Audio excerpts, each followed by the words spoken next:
कर रहे हैं और इस चैप्टर के अंदर हम नेचर ऑफ रूट्स का टॉपिक हमने स्टार्ट किया है। इससे पहले हम डिस्क्रिमिनेंट के बारे में पढ़ चुके हुए हैं कि डिस्क्रिमिनेंट इक्वल होता है b² माइनस 4ac और डिस्क्रिमिनेंट के मीनिंग होते हैं इम्तियाज करने वाला, फर्क करने वाला, ऐसी चीज जिससे हम क्वाड्रेटिक इक्वेशन में डिफरेंस कर सकेंगे कि ये रियल है, रैशनल है, इररेशनल है, इमेजिनरी है, कैसे रूट्स देगी, इस वैल्यू से हम उसको डिस्कस कर सकेंगे। तो ये मैंने नीचे 4 पॉइंट्स लिखे हैं जिससे हमें नेचर ऑफ रूट्स के बारे में पता चलेगा। ये 4 पॉइंट्स आपको याद होंगे तो आप आसानी के साथ क्वाड्रेटिक इक्वेशन की नेचर बता सकेंगे, क्वाड्रेटिक इक्वेशन के रूट्स की नेचर बता सकेंगे कि उसके रूट्स कैसे आ रहे हैं। तो ये बड़े आसान है, अगर बात को समझ लिया जाए तो बड़े आसानी के साथ आप इसको याद भी रख सकते हैं। रट्टा लगाएंगे, आज याद है कल भूल जाएगा, लेकिन अगर इसको समझ के याद करेंगे तो देर तक याद भी रहेगा और आपको मुश्किल भी नहीं होगी। हम पहले डिस्क्रिमिनेंट की वैल्यू फाइंड आउट कर चुके हैं, वहां पे हमें कुछ भी आंसर मिलता है 5, 2, -1, 3, कुछ भी इस तरह के आंसर्स मिलते हैं। तो उन आंसर्स को देखकर हमने ये 4 पॉइंट्स बना लिए हैं और इन 4 पॉइंट्स को हम बारी-बारी डिस्कस करते हैं। देखिए पॉइंट नंबर 1 पे आते हैं। आपके पास जो इक्वेशन दी गई है, अगर उस इक्वेशन का आंसर ग्रेटर देन 0 आ जाता है, ग्रेटर देन 0 मतलब एग्जांपल ले लेते हैं, आपके पास आ जाता है 4 आ जाता है, 9 आ जाता है, 16 आ जाता है, 21 आ जाता है, 25 आ जाता है, ये सारे आंसर क्या हैं आपके पास ग्रेटर देन 0 चल रहे हैं। ठीक है, अब जो मैंने आंसर लिखे हैं इनके ऊपर जरा गौर करें दोबारा से। 4, 9, 16, 21, 25 और सो ऑन, बहुत सारे इस तरह के आंसर हो सकते हैं। इन आंसर्स के ऊपर जरा गौर करें, मैंने एक खास तरतीब लिखी है। क्या तरतीब लिखी है? 4 2 का स्क्वायर है, 9 3 का स्क्वायर है, 16 4 का स्क्वायर है, सॉरी ये नहीं था बीच में, 25 5 का स्क्वायर है। यानी कि ये किसी न किसी चीज का परफेक्ट स्क्वायर बन रहा है। ठीक है, पहले पॉइंट में क्या चीज याद रखनी है कि आपके पास आंसर्स ग्रेटर देन 0 आएंगे, जो कि मैंने लिख लिए, वो किसी न किसी चीज के परफेक्ट स्क्वायर होंगे, 2 का, 3 का, 4 का, 5 6 7 8 9 10, किसी न किसी चीज का वो परफेक्ट स्क्वायर होगा। अगर तो वो ऐसी बात है कि वो परफेक्ट स्क्वायर भी है, फिर वो रूट्स कैसे होंगे, जरा गौर से सुनिएगा। वो रूट्स जो हैं रैशनल होंगे, रियल होंगे एंड अनइक्वल होंगे। जो इक्वेशन के रूट्स आएंगे उनकी 3 प्रॉपर्टीज होंगी। एक वो रैशनल होंगे। अब ये रैशनल को समझ लें, ये ज़मीना बीच में बात आ गई है। रैशनल किसको कहते हैं? रैशनल अगर हम उर्दू के अंदर आए तो उर्दू में इसको कहते हैं उर्दू में इसको कहते हैं नातक। अब जैसे हमारे लिए इंग्लिश में मुश्किल लफ्ज है, उर्दू में भी हमें मुश्किल लफ्ज सिखाया जा रहा है। नातिक तो है, आगे से हमें नहीं बताया जाता ये नातिक का मतलब क्या होता है, या इससे हमें पता क्या चलेगा क्या मतलब है इसका। अगर हम 6th क्लास में इसको डिस्कस करें, जो कि 6th क्लास में भी 6th क्लास के अंदर भी सेक्स जब हम पढ़ रहे होते हैं तो वहां पे भी ये रैशनल और इररेशनल ये सारी चीजें वहां पे आ रही होती हैं। तो हमें नातिक और गैर नातिक आदाद बताए जाते हैं। नातिक आदाद और गैर नातिक आदाद हमें समझ नहीं आ रही होती कि ये क्या चीज है। रट्टा लगा के क्लास भी पास कर लेते हैं, सब चीजें कर लेते हैं। आज इसको जरा गौर से समझ लें, क्योंकि अब हम ऐसी क्लास में आ गए हैं कि हमें ये छोटे छोटे पॉइंट्स जो हैं ये क्लियर होने चाहिए। तो रैशनल कहते हैं उर्दू में मुश्किल मीनिंग इसका नातिक का है, और अगर आसान मीनिंग इसकी बात करूं तो उसका मतलब होता है माकूल बात, ऐसी बात जो हमारी अकल में आ सके, उस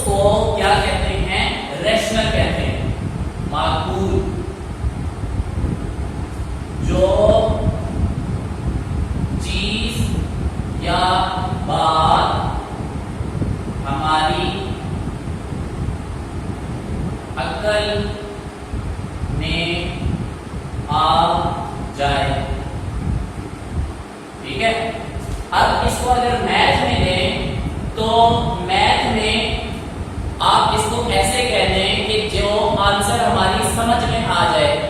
समझ में क्या है, मसलन उसका आंसर आपके पास 5 आए, 6 आए, 7, 9, अच्छा 71, 77, कुछ भी, ये सारे डिजिट्स आपकी समझ में आ रहे हैं ना। 5 हमें पता है 5 किसको कहते हैं, 6 का हमें पता है, 77 का हमें पता है, ये हमारी अकल में आ रहे हैं ना, सारे डिजिट्स हमारी अकल में आ रहे हैं। ऐसे डिजिट्स को आप रैशनल नंबर्स या रैशनल डिजिट्स कहोगे। तो यहाँ पे जो आंसर आएगा या रूट्स आएंगे वो ऐसे वाले आएंगे जिसका आंसर हमारी अकल में आ रहा होगा, जो हमारी समझ में आ रहा होगा। ठीक है, इसका मतलब ये होता है 1 है, हमें पता है एक हमारी अकल में हमें चीज समझ आ रही है। तो रियल कौन से होते हैं, जो बाकी एग्जिस्ट करते हैं, ये सारे रियल नंबर आपको लिख के दिए हैं। अनइक्वल का क्या मतलब है, 2 पॉइंट डिस्कस हो गए, रैशनल भी, रियल भी। और अनइक्वल का मतलब क्या है कि उसके अंदर हमें ये भी पता है कि जो क्वाड्रेटिक इक्वेशन होती है वो हमें कितने रूट्स देती है, 2 रूट्स देती है।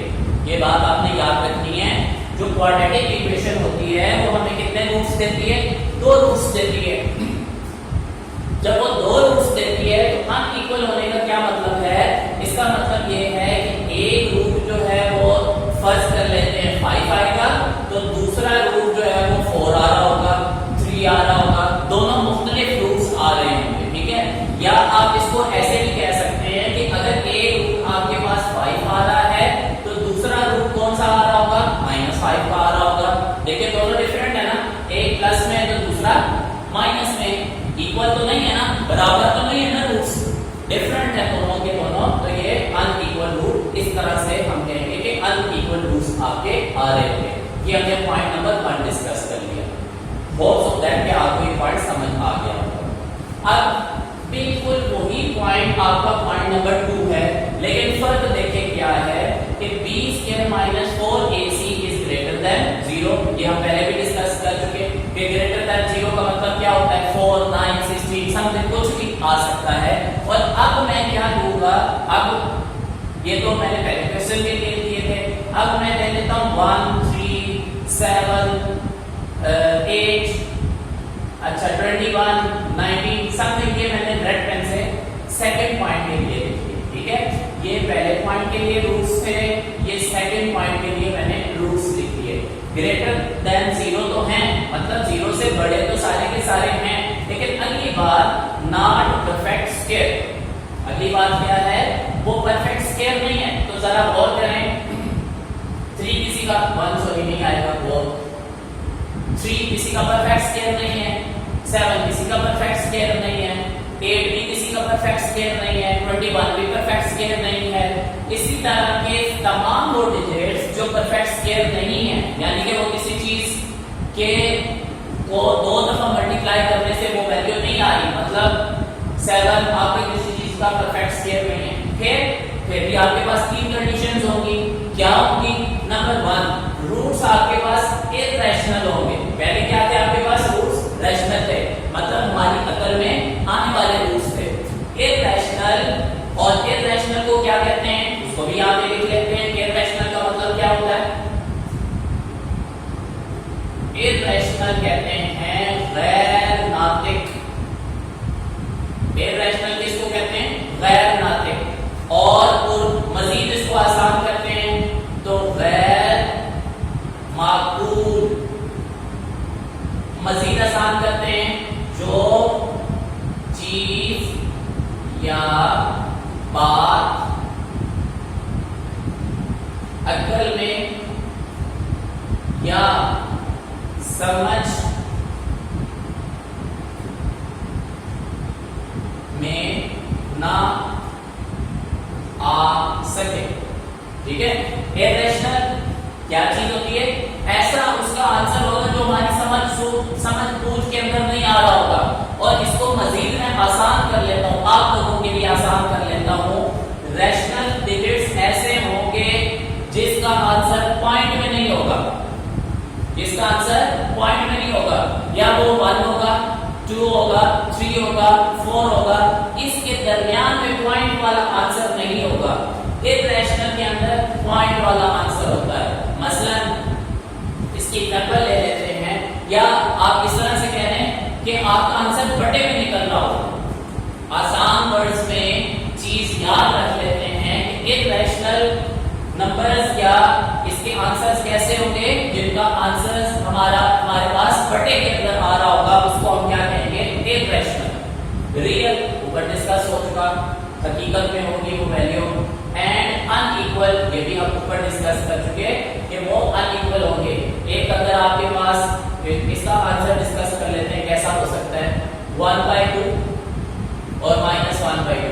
अब ये देखें इर्रेशनल है, जब आप इसको सॉल्व करेंगे कैलकुलेटर के साथ तो आपके पास जो है वो आंसर क्या मिल रहा होगा, 0.5 मिल रहा होगा।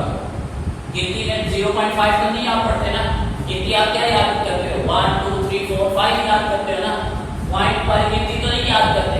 ये अगरचे हमें पता तो होता है, हमारी अकल में थोड़ी बहुत समझ तो आ रही होती है, लेकिन आपने गिनती पॉइंट वाली याद नहीं की हुई होती। तो जो आसान कर देता हूं मैं इर्रेशनल को, कि जो आंसर आपके पास बटे में आ रहा होगा वो आपके पास इर्रेशनल होता है, और जो आंसर आपके पास बटे में नहीं आ रहा होगा वो आपके पास रेशनल होता है। उम्मीद करता हूं कि आपको सेकंड पॉइंट भी समझ आ गया होगा। सारे रूट्स के अंदर बस ये मेन ये 2 पॉइंट्स ही हैं, अगले वाले तो बहुत आसान से हैं। देखें, अगर आपके पास वो इक्वल टू 0 आंसर आ जाता है तो रूट्स भी कैसे होंगे, रैशनल होंगे, रियल होंगे एंड इक्वल होंगे। इक्वल टू 0 आ रहा है तो मेन बात आपने जो याद रखनी है वो क्या है कि रूट्स आपके क्या होंगे, इक्वल होंगे, ये मेन बात है। बाकी रैशनल और रियल पहला आपने कोई डिस्कस किया। अब आ जाए लेस देन 0।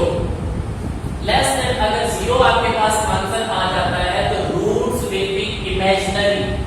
इमेजिनरी क्या होता है, अगर मैं आपको खुद से एक क्वेश्चन सॉल्व करने को कहूं तो उस चीज को इमेजिनरी कहेंगे। तो ये आप लोगों के लिए अपने लिए चीज है, आप अपने कैलकुलेटर पे इसको सॉल्व करके जरा खुद चेक कीजिएगा कि क्या आंसर आएगा। जो आंसर आएगा वो आपके पास, आप उसको कंसीडर कर लीजिएगा कि ये इमेजिनरी है, ठीक है। मैं एक इक्वेशन लिखने लगा हूं, आपने कैलकुलेटर के अंदर ये टाइप करके और इक्वल का बटन प्रेस कर देना है, -3 लिख के उसके ऊपर स्क्वायर रूट डालें और इक्वल का बटन प्रेस कर दें, तो जो आंसर आएगा वो आपके पास क्या आ जाएगा, इमेजिनरी। आपको खुद ही समझ आ जाएगा कि इमेजिनरी किसको कहते हैं। इमेजिनरी का वैसे मतलब होता है फर्जी। वैसे मतलब क्या होता है, फर्जी। हमने फर्ज कर दिया होता है कि इसका आंसर ये है। मैं आपको बता भी देता हूं कि जब आप कैलकुलेटर पे इसको टाइप करोगे ना तो कैलकुलेटर आपको देगा मैथ एरर, उसके पास इसका कोई जवाब नहीं होगा, इसका कोई जवाब नहीं होगा। जब कैलकुलेटर के पास भी इसका कोई जवाब नहीं है, मैथमेटिशियंस के पास भी इसका कोई जवाब नहीं है। किसका कोई जवाब नहीं है, अगर स्क्वायर रूट के अंदर माइनस वाली वैल्यू आ जाए तो मैथमेटिशियंस के पास उसका कोई आंसर नहीं होता। मैथमेटिशियंस ने ऐसी वैल्यू को क्या नाम दे दिया है, इमेजिनरी वैल्यूज का नाम दे दिया है। बस ये आपके पास अगर लेस देन 0 आपके पास आ जाता है तो वो रूट्स आपके पास कैसे निकल आएंगे, इमेजिनरी रूट्स निकल आएंगे।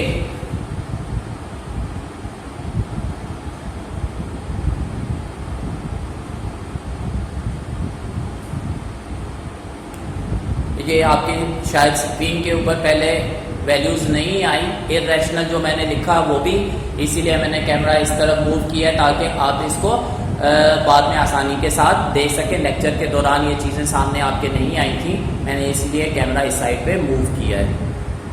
होप सो दैट कि आपको नेचर ऑफ रूट्स के बारे में बड़े अच्छे तरीके से चीज़ें समझ आ गई होंगी। आपने इनको रट्टा नहीं लगाना, बल्कि समझ के अगर आप याद करेंगे तो इंशाल्लाह देर तक आपको याद भी रहेगा और आसानी, आपको क्वेश्चन सॉल्व करने में मुश्किल नहीं होगी।